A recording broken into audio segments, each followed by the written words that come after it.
ओम शांति। आज है 14 सितंबर 2023। आज बाप दादा के अनमोल मधुर महावाक्य सुनते हैं। मीठे बच्चे, याद के अभ्यास को सहज बनाने के लिए बाप को कभी बाप रूप में, कभी टीचर रूप में, तो कभी सतगुरु रूप में याद करो। आज की मुरली में प्रश्न है, तुम बच्चों को अभी सारे विश्व में कौन सा ढिंडोरा पिटवाना है? उत्तर है, अब ढिंडोरा पिटवाओगी सुख की दुनिया। स्वर्ग का रचयिता स्वयं राजयोग सिखलाने आया हुआ है। वो बच्चों के लिए हथेली पर बहिश्त लेकर आया है, इसलिए राजयोग सीखो। बाप स्वयं कहते हैं, बच्चे, अब तुम्हारे 84 जन्म पूरे हुए हैं। तुम्हें मेरे साथ घर चलना है, इसलिए देह का भान छोड़ अशरीरी बनो। दैवी गुण धारण करो तो दैवी दुनिया में चले जाएंगे। आज मुरली में गीत बजा है, कौन आया मेरे मन के द्वारे। ओम शांति। मीठे मीठे बच्चों ने गीत सुना कि अभी हमारी बुद्धि में किसकी याद आई है? सबकी बुद्धि में है कि पतित पावन एक बाप है। अंग्रेजी में उनको लिबरेटर कहते हैं।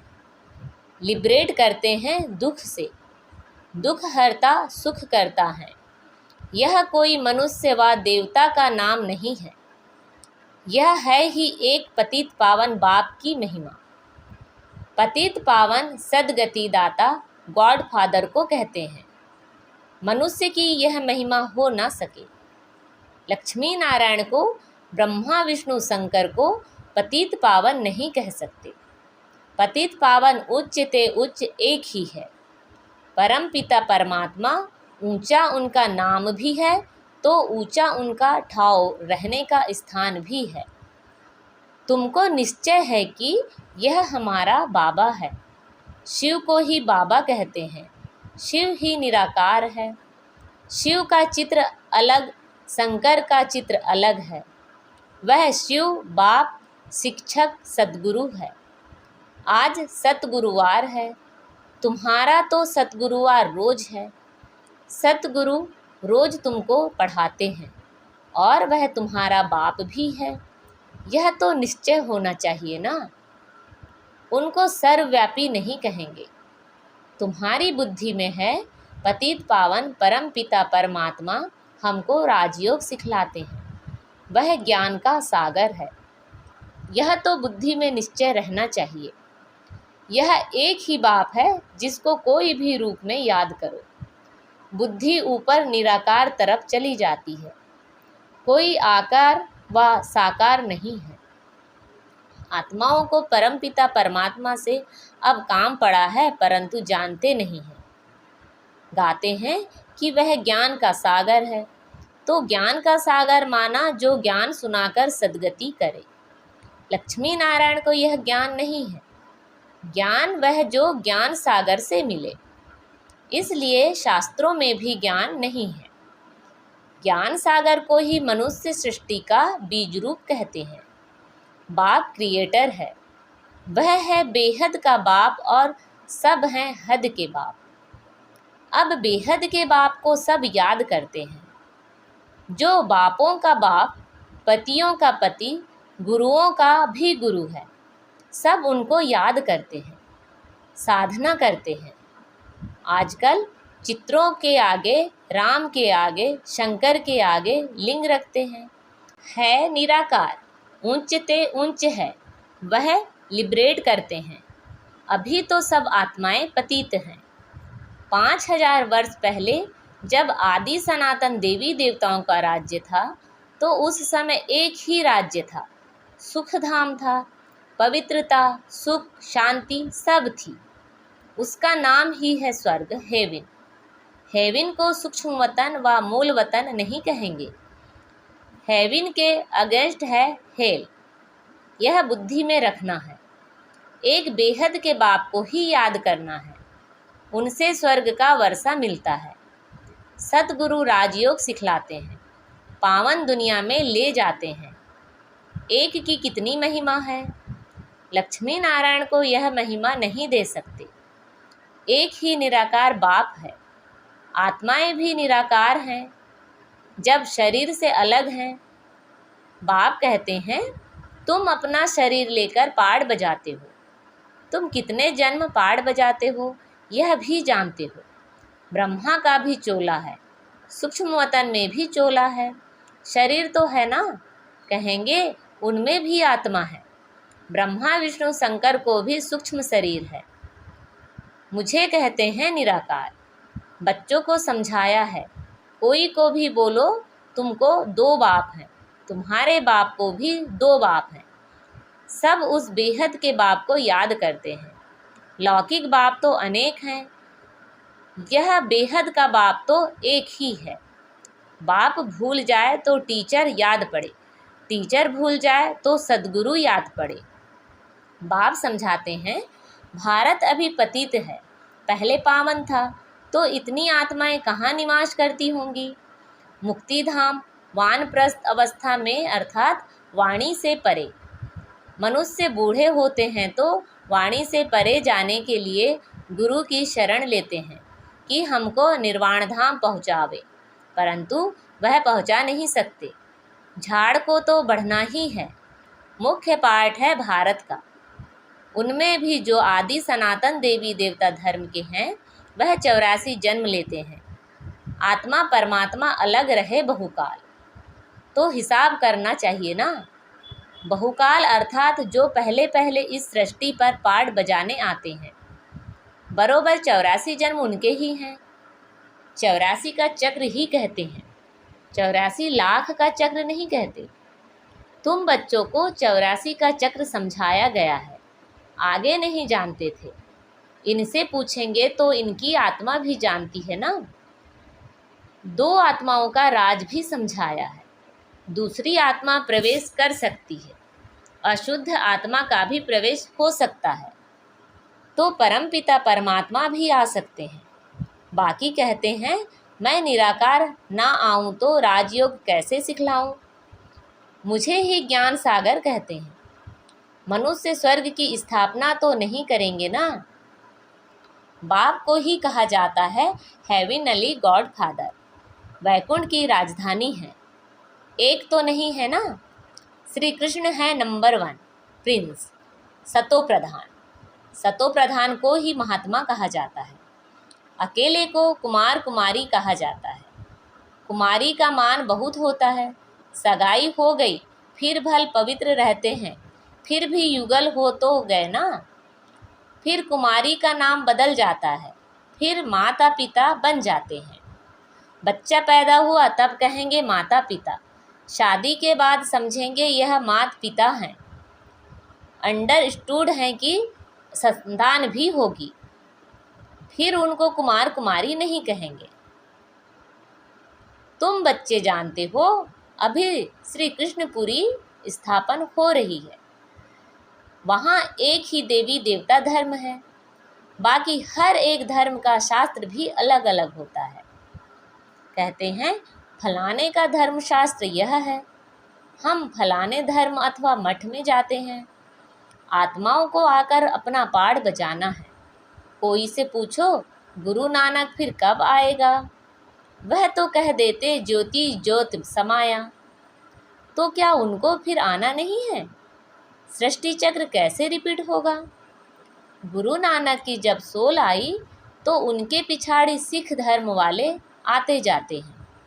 अभी तो देखो कितने हो गए हैं, फिर भी रिपीट करेंगे ना। बताओ फिर कब आएंगे?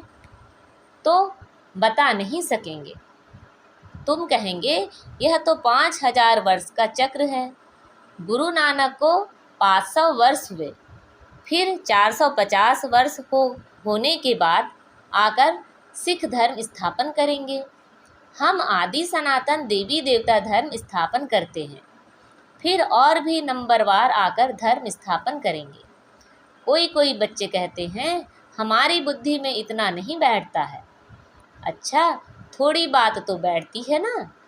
भक्तों का भगवान बाप एक ठहरा। कहा भी जाता है पाप आत्मा पुण्य आत्मा। परमात्मा तो किसी को कहा नहीं जाता। ऐसे नहीं, आत्मा आकर परमात्मा बनेगी। जैसे मिसाल देते हैं, बुद्ध बुदा सागर में लीन हो जाएगा। कोई कहेंगे पार निर्वाण गया, जैसे बुद्ध के लिए कहते हैं। कोई फिर कहते ज्योति ज्योत समाया। अब राइट कौन? पार निर्वाण तो ठीक है, आत्मा भी निराकार है, निराकारी दुनिया में रहती है, सूक्ष्म वतन में है मूवी। वह भी जैसे वहाँ की एक भाषा है, जो वहाँ वह समझते हैं, समझ कर डायरेक्शन ले आते हैं। यह भी वंडरफुल बात है ना। मूवी, टॉकी और साइलेंस 3 हैं। पहले मूवी के बाइस्कोप भी थे, फिर उनसे किसी को मज़ा नहीं आया तो टॉकी कर दिया। सूक्ष्म वतन में सिर्फ ब्रह्मा विष्णु शंकर हैं। समझाया जाता है उच्च ते उच्च है परम पिता परम आत्मा, जो साइलेंस वर्ल्ड में रहते हैं। हम आत्माएं भी वहाँ रहती हैं।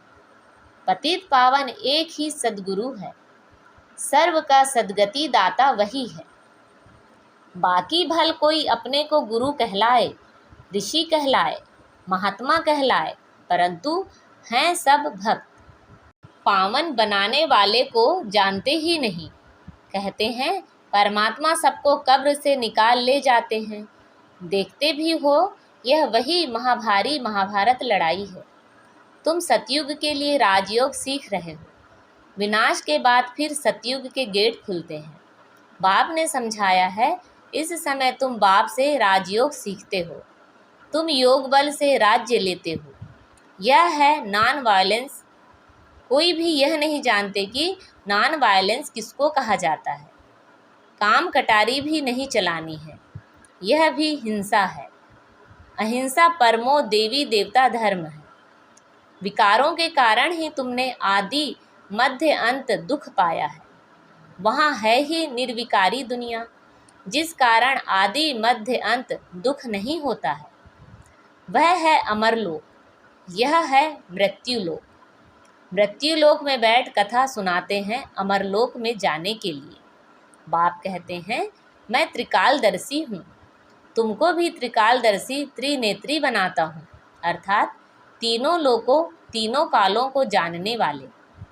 यह भगवान की महिमा है। तुम बच्चों को आप समान बनाकर साथ ले जाते हैं। ज्ञान सागर के बच्चे तुम भी मास्टर ज्ञान सागर बन जाते हो। बाप कहते हैं मैं मनुष्य सृष्टि का बीज रूप चैतन्य नॉलेजफुल हूँ। हाँ, हम जान सकते हैं बीज से ऐसे झाड़ निकलता है, फिर फल निकलता है। अब यह मनुष्य सृष्टि का झाड़। बाबा कहते हैं मैं इस उल्टे झाड़ के आदि मध्य अंत को, सृष्टि चक्र को जानता हूँ। मनुष्य कहते भी हैं परमात्मा सत्य है, चैतन्य है, आनंद का सागर है, सुख का सागर है, तो उनसे जरूर वर्षा मिलना चाहिए। तुम मुझ अपने बाप से वर्षा ले रहे। तुम 21 जन्मों के लिए पावन बन जाएंगे। मैं एवर पावन हूँ, तुमको तो पाठ बजाना है। इस समय सिर्फ तुम्हारी चढ़ती कला है। तुम मास्टर ज्ञान सागर बन जाते हो। फिर सतयुग से लेकर तुम्हारी कलाएं कमती होती जाएगी, चढ़कर फिर उतरना ही है। अभी तुम बच्चे बेहद के बाप से बेहद का वर्षा लेते हो, बहुत सर्विस करते हो। बाप है पतित पावन, तुम शिव शक्ति पांडव सेना हो। पतित पावन को पावन दुनिया बनाने में मदद करते हो। तुमको ही वंदे मातरम कहते हैं, पतित को कभी वंदे मातरम नहीं कहेंगे। बाप आकर शक्ति दल द्वारा गुप्त सर्विस कराते हैं। तुम डबल अहिंसा वाले हो, राज्य लेते हो परंतु कोई हथियार आदि नहीं है, पवित्र रहते हो। वह सब हैं डबल हिंसक। एक तो विकार में जाते हैं, काम कटारी से एक दो को दुख देते हैं और फिर आपस में लड़ते झगड़ते भी रहते हैं। आजकल कितने दुख के पहाड़ गिरते हैं। मनुष्यों में क्रोध कितना भारी है, अपने आप को आप ही चमाट मारते हैं, सबकी ग्लानि करते रहते हैं। यह भी ड्रामा में नूंद है, सबको गिरना ही है। अभी तुम्हारी है चढ़ती कला। तुम ढिंडोरा पिटवाओगी, स्वर्ग का रचयिता राजयोग सिखलाने वाला वह भगवान आया हुआ है। वह हथेली पर बहिष्त ले आया है। श्री कृष्ण को हम भगवान नहीं कहेंगे, वह दैवी गुणों वाला मनुष्य है। ब्रह्मा विष्णु शंकर को देवता कहेंगे, उनको दैवी गुण वाले मनुष्य नहीं कहेंगे। दैवी गुण सतयुगी मनुष्यों में है, आसुरी गुण कलयुगी मनुष्यों में है। दैवी गुणवान और आसुरी गुणवान मनुष्य ही बनते हैं। तो बाप बैठ समझाते हैं, तुम बाप को क्यों भूलते हो? घड़ी घड़ी मुझे याद करो। तुम्हारे 84 जन्म पूरे हुए, अब मैं तुमको राजयोग सिखलाने आया हूँ। फिर भी तुम घड़ी घड़ी भूल जाते हो। देह अभिमान छोड़ अपने को अशरीरी समझो।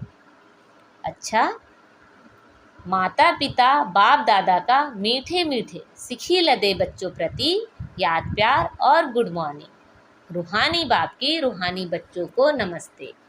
हम सब रूहानी बच्चों की रूहानी माता पिता बाप दादा को याद प्यार, गुड मॉर्निंग और नमस्ते। आज की मुरली से धारणा के लिए मुख्य सार हैं। बाप समान त्रिकालदर्शी त्रिनेत्री त्रिलोकी नाथ बनना है। बाप की महिमा में स्वयं को मास्टर बनाना है। डबल अहिंसक बनना है। किसी भी विकार के वशीभूत हो हिंसा नहीं करनी है। बाप का मददगार बन सबको पावन बनाने की सेवा करनी है। आज बाबा ने हमें वरदान दिया है, ज्वाला रूप की याद द्वारा स्वयं को परिवर्तन कर ब्राह्मण से फरिश्ता सो देवता भव। जैसे अग्नि में कोई भी चीज डाली जाती है तो नाम रूप गुण सब बदल जाता है। ऐसे जब बाप के याद की लगन की अग्नि में पड़ते हो तो परिवर्तन हो जाते हो। मनुष्य से ब्राह्मण, फिर ब्राह्मण से फरिश्ता सो देवता बन जाते हो। जैसे कच्ची मिट्टी को सांचे में ढालकर आग में डालते हैं तो ईंट बन जाती है, ऐसे यह भी परिवर्तन हो जाता। इसलिए याद को ज्वाला रूप कहा जाता है। आज का स्लोगन है, शक्तिशाली आत्मा वह है जो जब चाहे तब शीतल स्वरूप और जब चाहे तब ज्वाला स्वरूप धारण कर ले। शक्तिशाली आत्मा वह है जो जब चाहे तब शीतल स्वरूप और जब चाहे तब ज्वाला रूप धारण कर ले। अच्छा, ओम शांति।